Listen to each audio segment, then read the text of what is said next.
Sir ଜୟ ଜଗନ୍ନାଥ। ଜୟ ଜଗନ୍ନାଥ। ଜୟ ଜଗନ୍ନାଥ। ଜୟ ଜଗନ୍ନାଥ। ଆଉ ଜୟ ଜଗନ୍ନାଥ। ଜୟ ଜଗନ୍ନାଥ। ଆପଣ ପରିଚୟଟା? ମୁଁ ବସନ୍ତ କୁମାର ମହାରଣା। କୋଉଠି ଆସିଥିଲେ? ମୋ ଘର ରଘୁରାଜପୁର ଐତିହ୍ୟ ଗ୍ରାମ ରଘୁରାଜପୁର। ଆଜ୍ଞା ଆପଣଙ୍କ ପାଖରେ କଣ ପ୍ରତିଭା ଏମିତି ଅଛି ଆପଣଙ୍କୁ ବର୍ଷର ଅନ୍ତିମ ଦିବସରେ ଏଇଟା ପ୍ରଦାନ କରାହେଲା କହିବେ ଟିକେ?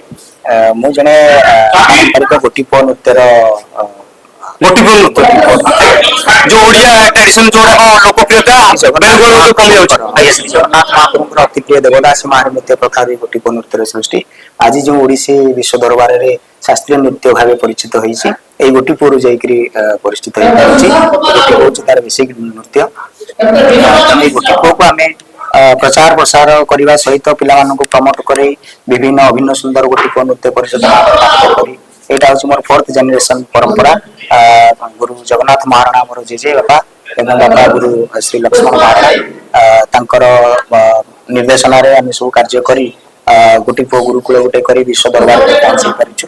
ପାଖାପାଖି 30ଟା କଣ୍ଟ୍ରିରେ ଆମେ ନୃତ୍ୟ ସଙ୍ଗୀତ ପରିବେଷଣ କରିବା ସହିତ ଅନେକ ୟୁନିଭର୍ସିଟିରେ ମଧ୍ୟ ଯାଇକରି ଆମେ ନୃତ୍ୟ ଶିକ୍ଷାଦାନ ଦେଇଛୁ ନୃତ୍ୟ ସଙ୍ଗୀତ। ତା ସହିତ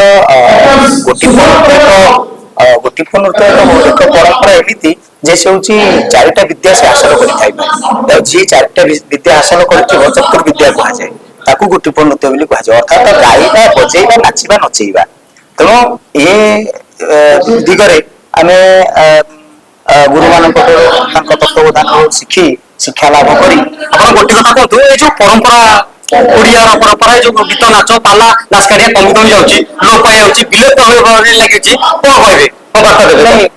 ବାର୍ତ୍ତା ଦେବି ଏହା ଯେ ଏ ପରମ୍ପରାକୁ ବଞ୍ଚେଇ ରଖିବା ପାଇଁ ସରକାରଙ୍କର ସହଯୋଗ ଅତ୍ୟନ୍ତ ଜରୁରୀ ଏବଂ ନହେଲେ ଏ ଆଗକୁ ବଢିପାରିବନି।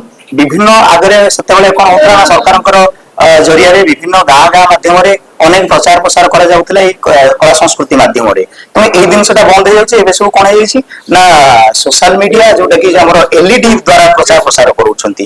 ସେଇଟା ବନ୍ଦ କରିକିରି ଡିଜେ ସାଉଣ୍ଡ ଏଗୁଡା ସବୁ ବନ୍ଦ କରି କଳାକାର ମାନଙ୍କୁ ଏନକରେଜ କରାନ୍ତୁ, ତାଙ୍କ ମାନଙ୍କ ଦ୍ଵାରା ପ୍ରଚାର ପ୍ରସାର କରାଯାଉ, ଯାହା ଦ୍ୱାରା କଳା ଆଗକୁ ଯାଇପାରିବ ଏବଂ କଳାକାର ଆହୁରି ଅଧିକ ଆସିବେ, ସେମାନେ ଆହୁରି ଆଗକୁ ବଢିପାରିବେ।